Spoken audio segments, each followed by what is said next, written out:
ഏവർക്കും നമസ്കാരം. നമ്മൾ ഇന്നൊരു പുതിയ വീഡിയോയിലേക്കാണ് കിടക്കാൻ പോകുന്നത്. എന്താന്ന് ചോദിച്ചു കഴിഞ്ഞാൽ നമ്മൾ ഇന്ന് രാവിലെ ഉണ്ടാക്കാൻ പോകുന്നത് ഒരു അടിപൊളി ദോശയാണ് ഉണ്ടാക്കുന്നത്. ഈ ദോശയ്ക്ക് നമ്മൾ ഉണ്ടാക്കുന്നതെന്ന് പറഞ്ഞാൽ നമ്മൾ ഇതിപ്പോൾ സാധാരണ എല്ലാവരും ദോശ ഉണ്ടാക്കുന്നത് തലേ ദിവസം നമ്മൾ അരിയൊക്കെ വെള്ളത്തിലിട്ട് ഉഴുന്ന് അരിയും വെള്ളത്തിലിട്ട് അത് നമ്മൾ അരച്ച് വെച്ചിട്ടാണ് പിറ്റേ ദിവസം ദോശ ഉണ്ടാക്കുന്നത്. പക്ഷെ ഞാൻ ഈ ഉണ്ടാക്കാൻ പോകുന്ന ദോശ അങ്ങനെ നമ്മൾ തലേ ദിവസം ഒന്നും അരച്ച അരി മാവല്ല.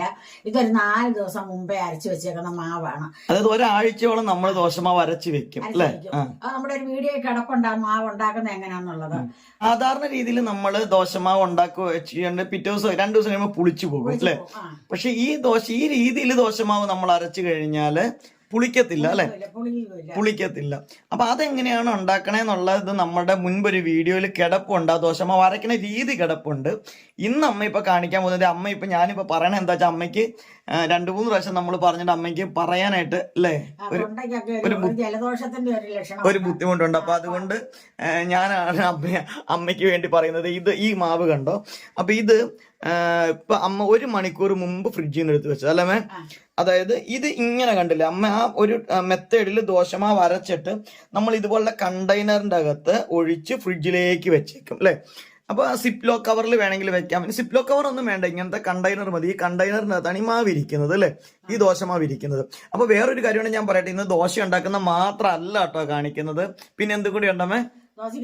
ചമ്മന്തി, നമ്മുടെ തേങ്ങ വെച്ചിട്ടുള്ളത് നല്ലൊരു അടിപൊളി ചമ്മന്തി ഉണ്ട്. ഇനി അതുകൂടാതെ ഒരു ട്രിക്കും കൂടി ഉണ്ട് കേട്ടോ. ഈ ദോശമാവിന്റെ കാര്യം പറഞ്ഞപ്പോൾ അത് പെട്ടെന്ന് പറയാം. അപ്പൊ ഈ ഒരു ദോശമാവ് നമ്മള് ഉണ്ടാക്കുന്നതിന് 1/2 മണിക്കൂർ പോരെ, 1 മണിക്കൂർ മുമ്പ് എടുത്ത് വെക്കണം അല്ലെ? മുമ്പ് എടുത്തത് ഇങ്ങനെ പുറത്ത് നോർമൽ ടെമ്പറേച്ചറിൽ വെക്കണം. പിന്നെ ഒരു കാര്യമുണ്ട്, നമ്മൾ ഈ ദോശമാവ് നമ്മൾ ഫ്രിഡ്ജിനകത്ത് വെച്ച് കഴിയുമ്പോഴേ ഇപ്പൊ ഈ ഇരിക്കുന്ന പാത്രത്തിന്റെ ഒരു പകുതി ഭാഗത്ത് വരെ ഉള്ളി ദോശമാവ് കാണുള്ളൂ. അപ്പൊ അതിങ്ങനെ താണങ്ങനെ ഇരിക്കുവാണ്. അതേ സമയത്ത് പുളിച്ചു പോകുവാണെങ്കിൽ ഇത് പൊങ്ങി പുറത്തോട്ട് പോകും. പുളിക്കാതെ ഇങ്ങനെ ഇരിക്കുന്നുണ്ടല്ലോ. ഇപ്പൊ ഞാനിത് എടുത്തു വെച്ചപ്പോഴേ ഇത്രയും നിറച്ചായിട്ടുണ്ട്. ആദ്യം പകുതി ഉണ്ടായിരുന്നുള്ളൂ. അപ്പൊ ഇതിങ്ങനെ നമ്മൾ എടുത്തൊരു 3/4 മണിക്കൂറായി ഞാനിത് എടുത്ത് പുറത്ത് വെച്ചിട്ട്. അപ്പൊ ഇപ്പൊ ഇത് ഇങ്ങനെ നിറച്ചാവാറായിട്ടുണ്ട്. അപ്പൊ പക്ഷെ എന്നിട്ട് ഇത് പുളിയുണ്ടല്ലോ ഇതിന് നല്ലപോലെ മാവ് ഇങ്ങനെ പൊങ്ങി വരുന്നുണ്ട്. പിന്നെ അതുപോലെ നമ്മൾ അരയ്ക്കുമ്പോൾ ചില കാര്യങ്ങൾ പ്രത്യേകം നമ്മൾ ശ്രദ്ധിക്കാറുണ്ട്. ഉഴുന്ന് വരികയും കുറച്ച് വെള്ളം ചേർത്ത് നമ്മൾ അരച്ച് വെച്ച് കഴിഞ്ഞാല് പിന്നെ അതിനകത്ത് നമ്മൾ ഇതൊന്ന് തവി കൊണ്ടൊന്ന് ഇളക്കി പതുക്കി അങ്ങ് വെച്ചേക്കുക. അപ്പൊ ഇതിങ്ങനെ പൊങ്ങി വരും, പുളിക്കുമില്ല. പൊങ്ങി ഇങ്ങനെ വരുന്ന സമയം നമ്മൾ നോക്കണം എപ്പോഴാ പൊങ്ങി വരുന്നതെന്നുള്ളത്. ആ സമയത്ത് തന്നെ എടുക്കണം അല്ലേ?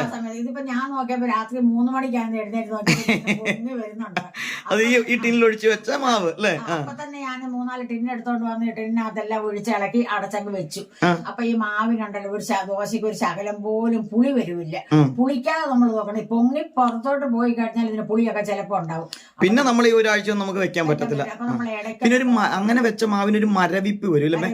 മരച്ച തടിദോശ പോലെ ആയി പോകും അല്ലേ? അപ്പൊ നമ്മൾ ഇടയ്ക്ക് രാത്രിയിലൊക്കെ സന്ധ്യക്കൊക്കെ നമ്മൾ അരച്ച് വെക്കുമ്പോൾ ഇപ്പൊ എന്താണ് ചൂടുള്ളത് കൊണ്ടാണ് ഏറ്റവും കൂടുതൽ പൊങ്ങി വരുന്നത്. തണുപ്പുകാലാണെങ്കിൽ ഒരു പ്രശ്നമില്ല.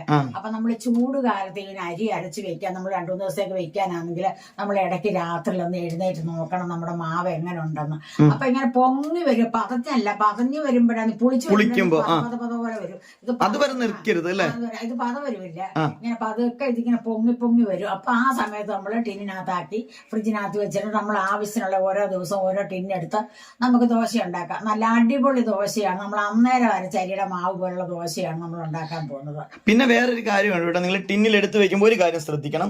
നമ്മൾ ഈ ടിന്നിൽ എടുത്ത് വെക്കുന്ന മാവ് നമുക്ക് ഒരു ദിവസത്തേക്ക് ആവശ്യമുള്ള മാവ് കൊള്ളുന്ന വലിപ്പമുള്ള ടിന്നെടുക്കണം. അല്ലെങ്കിൽ നമ്മൾ ഒഴിച്ചെടുക്കണം. അതുപോലെ തന്നെ ഈ ടിന്ന് പഴയ ടിന്നിനകത്തിരിക്കുന്ന മാവ് അതുപോലെ നമ്മൾ അടച്ചു. ഓക്കെ. അതായത് വലിയ ടിന്നിൽ ഒഴിച്ചു വെക്കുവാണെങ്കിൽ നമ്മളൊരു കുഞ്ഞു പാത്രത്തിലേക്ക് ഒഴിച്ചു വെക്കണം. ആവശ്യത്തിന് എടുക്കണം. എന്നിട്ട് അപ്പൊ തന്നെ ആ മാവ് കയറ്റി ഫ്രിഡ്ജിലേക്ക് വെക്കണം. പിന്നെ രണ്ടാമത്തെ കാര്യം ഇതിന്റെ അകത്ത് തന്നെ വെച്ചാൽ ഉപ്പ് അമ്മ ഇടാറില്ല അല്ലേ?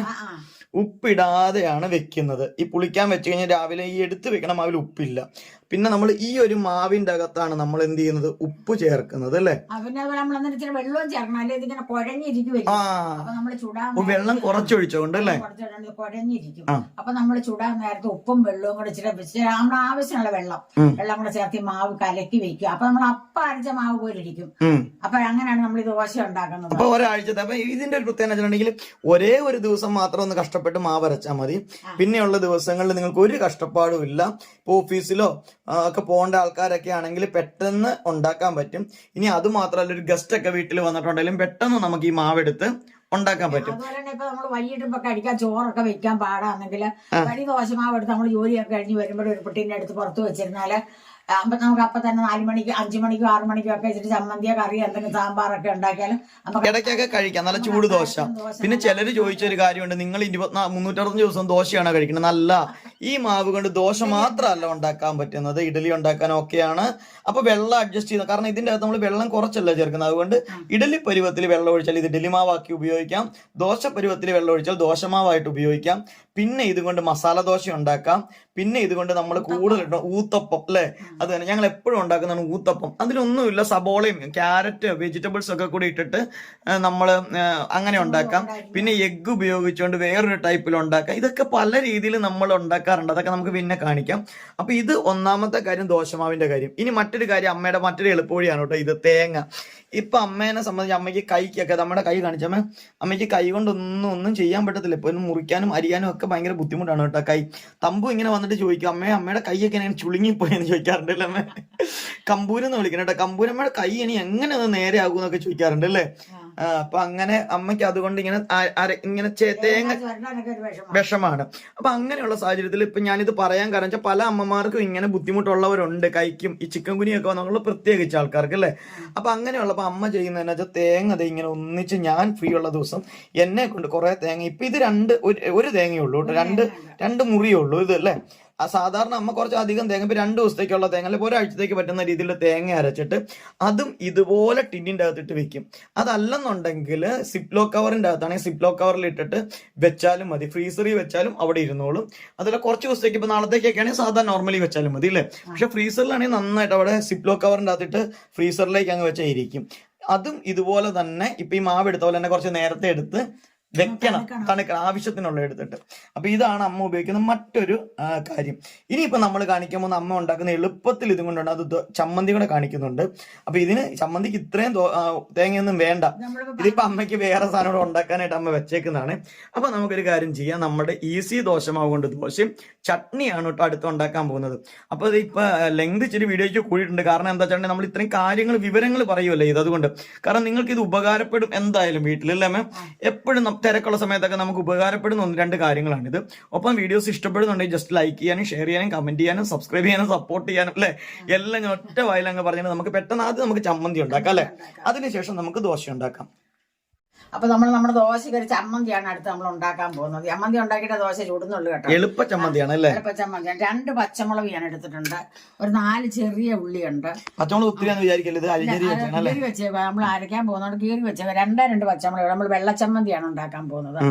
അപ്പൊ നമ്മൾ അത് ഇത് മെത്തിക്കകത്തോട്ട് നമുക്ക് ജാറിലോട്ട് ഇടാം. ചുവന്നുള്ളി അങ്ങ് ഇട്ടേക്കാം. നമ്മളോട് സ്വല്പം ഉപ്പ്, പിന്നെ നമുക്ക് വേണമെങ്കിൽ ഉപ്പ് നമുക്ക് ചേർക്കാം. ഇപ്പൊ ഞാൻ ഇത്രയും ഉപ്പേ ഇടുന്നുള്ളൂ, അത്രയും ഉപ്പ് ഇട്ടിട്ടുണ്ട്. പിന്നെ 2-3 കുരുമുളക്. ഇതൊക്കെ ആദ്യം ഇടണം അല്ലേ. ഇതൊക്കെ ആദ്യം ഇടണം. ഇത് എത്രയേ ഉള്ളൂ, ഇത്രയും കുരുമുളക്. ഒരുപാട് കുരുമുളക് വേണ്ട. അപ്പൊ ഇട്ടിട്ടുണ്ട്. നമ്മൾ പിന്നെ ആവശ്യമുള്ള തേങ്ങ. ഇതിനകത്ത് ഇഞ്ചി ഒന്നും ചേർക്കില്ല അല്ലേ. ഒന്നും വേണ്ട. അപ്പൊ നമുക്ക് എന്തോരാണോ വേണ്ടത്, ഇങ്ങനെ തേങ്ങ ഇങ്ങനെ ചിരണ്ടി വെച്ചേക്കണേ ആവശ്യത്തിന് എടുത്തിടാം അല്ലേ. എത്ര തേങ്ങയുണ്ട് നമുക്ക് നന്നായിട്ടൊന്ന് അരച്ചെടുക്കാം. വെള്ളം ഒഴിച്ചിടണം അരക്കണേ. ഇപ്പൊ ആദ്യം നമുക്കൊന്ന് പൊടിച്ചെടുക്കും. ആദ്യം വെള്ളം ഒഴിക്കുക, അത് ജസ്റ്റ് ഒന്ന് അരയ്ക്കും അല്ലെ. അത് കഴിഞ്ഞിട്ട് പിന്നെ വെള്ളം ഒഴിച്ചഴിക്കണം അല്ലേ. അപ്പൊ ഈ ഒരു പരുവത്തിലാണ് നമ്മൾ തേങ്ങ ഈ ചമ്മന്തിക്ക് അരച്ചു വെച്ചേക്കുന്നത്. പിന്നെ ഇഞ്ചി നിങ്ങൾക്ക് വേണ്ടുന്നവരുണ്ട്, ഇഞ്ചി ഇടുന്നതുകൊണ്ട് അത്യാവശ്യം ഉണ്ടെങ്കിൽ വേണേൽ ഇച്ചിരി ഇഞ്ചിയും ഇടാം. പക്ഷെ ഞാൻ ഇഞ്ചി ഇട്ടിട്ടില്ല കേട്ടോ. പിന്നെ നമ്മളിതിന് കടുവ് പൊട്ടിക്കാനൊക്കെ 2-3 ചുമന്നുള്ളി അരിഞ്ഞു വെച്ചിട്ടുണ്ട്. പിന്നെ 2 വറ്റൽമുളക് എടുത്തിട്ടുണ്ട്, കറിവേപ്പില എടുത്തിട്ടുണ്ട്. അപ്പൊ നമ്മൾ ചീനിച്ചട്ടി അടുപ്പ് വെച്ചിട്ടുണ്ട്. അതിനകത്തൊരു ശകലം വെളിച്ചെണ്ണ ഒഴിച്ചിട്ടുണ്ട്. ഒത്തിരി വെളിച്ചെണ്ണ വേണ്ട ചമ്മന്തിക്ക്. ഇപ്പം വെളിച്ചെണ്ണ ചൂടായിട്ടുണ്ട്. നമ്മൾ ഇച്ചിരി കടുവും ഇട്ട് കൊടുക്കുവാണ്. ഇത്രയും കടുവ് ഇട്ട് കൊടുത്തു. ഉഴുന്ന് വേണ്ടവർക്ക് വേണമെങ്കിൽ ഉഴുന്ന് ഇടാം. അപ്പൊ നമ്മൾ കടുവ് പൊട്ടിട്ടുണ്ടെങ്കിൽ നമ്മൾ അരിഞ്ഞു വെച്ചാൽ ചുവന്നുള്ളി കൂടെ കൊണ്ടിടാൻ നോക്കാം. കറിവേപ്പില ഇട്ട് കൊടുക്കാം.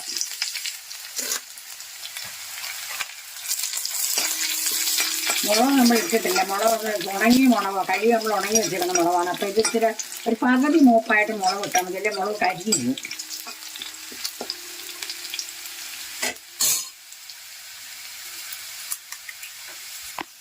മുളകും കൊണ്ട് ഇട്ട് കൊടുക്കുവാണ്.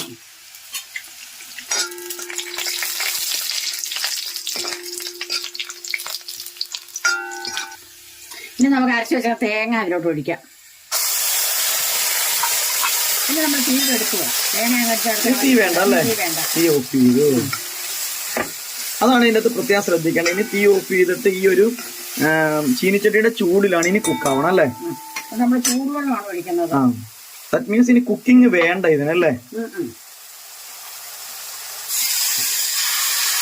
ചൂടുവെള്ളത്തിൽ വെള്ളം കലക്കി അതിലേക്ക് ഒഴിച്ച്. അപ്പൊ ഇനി എന്താ ചെയ്യണമെന്ന് വെച്ചാൽ ചൂടുവെള്ളം നമുക്ക് എന്തോരം വേണം അതിന്റെ കൊഴുപ്പിന്റെ അനുസരിച്ച് ഒഴിച്ചു കൊടുക്കാം അല്ലെ? നിങ്ങൾക്ക് വെള്ളം വേണമെങ്കിൽ കുറച്ചും കൂടെ വെള്ളം വേണമെങ്കിൽ ചേർക്കാം അല്ലെ? ചൂടുവെള്ളം ഒഴിക്കാവുന്നേ ഉള്ളൂ, പച്ചവെള്ളം ഒഴിക്കരുത്. അപ്പൊ ഈ ഒരു കൊഴുപ്പില് നമ്മൾ എടുത്തിട്ടുണ്ട് അല്ലെ? ഈ ഒരു രീതിയിൽ ഉപ്പ് നോക്കട്ടെ.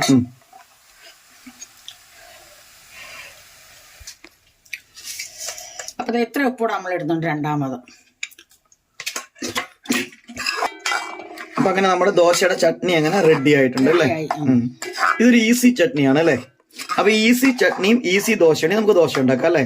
ദോശ ഉണ്ടാക്കാം.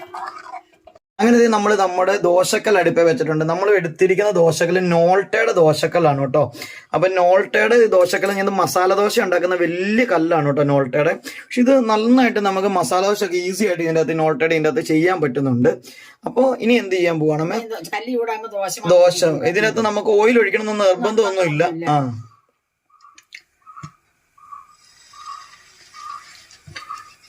അപ്പൊ ഇത്രയും മാവാണ് കേട്ടോ ഒഴിക്കുന്നത്. വളരെ ലൈറ്റ് ആയിട്ടുള്ള ദോശ അല്ല ഉണ്ടാക്കുന്നത് അല്ലേ? ഇച്ചിരി കട്ടിക്കാണ് അമ്മ ദോശ ഉണ്ടാക്കുന്നത്.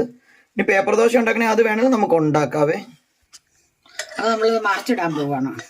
കണ്ടോ, എണ്ണയൊന്നും വേണ്ട, നല്ല അടിപൊളി നന്നായിട്ട് വന്നു അല്ലേ? നോൾട്ടയുടെ ഇതിനകത്ത് ഇങ്ങനെ പോകുന്നൊന്നുമില്ല, കുറെ നാളെ നമ്മൾ യൂസ് ചെയ്യുന്നതാണ്. ഇതിലാണ് നമ്മൾ മസാല ദോശ ഒക്കെ ഉണ്ടാക്കുന്നത്. മസാല ദോശ ഊത്തപ്പൊക്കെ ഇതിൻ്റെ അകത്താണ് ഉണ്ടാക്കുന്നത് അല്ലേ? അപ്പൊ നല്ല സോഫ്റ്റ് ദോശ കണ്ടില്ല? ഒരാഴ്ച ഇരുന്ന മാവാണെങ്കിൽ ഇപ്പൊ 4 ദിവസമായിരുന്നു മാവ് അല്ലേ? ആ, എപ്പോഴും നമുക്ക് ഇങ്ങനെ തന്നെ നല്ല സോഫ്റ്റ് ദോശ കിട്ടും. ആരെങ്കിലും വീട്ടിലേക്ക് വരുമ്പോൾ ഓടിപ്പോയി നമുക്കൊരു ദോശ ഓംലേറ്റ് ഒക്കെ ഉണ്ടാക്കി കൊടുക്കാനായിട്ട് അടിപൊളിയാണ് ഇങ്ങനെ മാവ് അരച്ച് വെച്ച് കഴിഞ്ഞിട്ടുണ്ടെങ്കിൽ. ഒത്തിരി കട്ടിക്കല്ല ഉണ്ടാക്കിയേക്കണം അല്ലേ? നമ്മുടെ ദോശയും ചട്നിയും അങ്ങനെ റെഡി ആയിട്ടുണ്ട്.